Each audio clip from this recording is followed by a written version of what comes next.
ഈ അവരുടെയൊക്കെ ചർച്ചിലെ ഉപദേശിമാര് വന്ന് പ്രാർത്ഥിക്കുമ്പോൾ എന്റെ സ്വഭാവം എന്താണെന്ന് ചോദിച്ചാൽ, പ്രാർത്ഥന നടന്നുകൊണ്ടിരിക്കുമ്പോൾ ഒന്നുകിൽ ആഞ്ഞിലിച്ചക്ക പറിച്ച് അവരുടെ ഓടിന്റെ മുകളിലേക്ക് എറിയുക, അല്ലെങ്കിൽ വലിയ ശബ്ദമുണ്ടാക്കി ആ മീറ്റിങ്ങിനെ അലങ്കോലപ്പെടുത്തുക.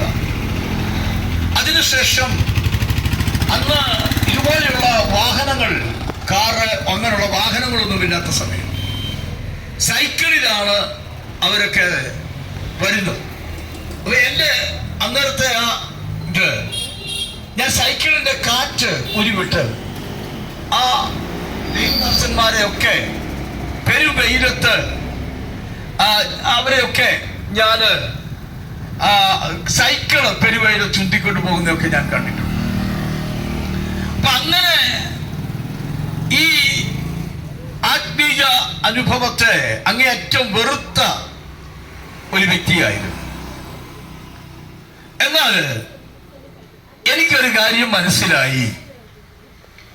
എത്രയൊക്കെ ഞാൻ അലങ്കോലപ്പെടുത്താൻ തുടങ്ങിയിട്ടും,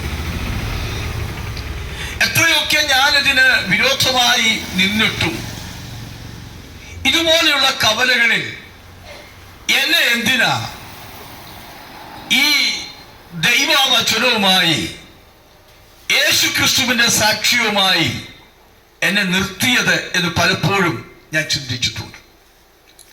ഒരു കാര്യം എനിക്ക് മനസ്സിലായി.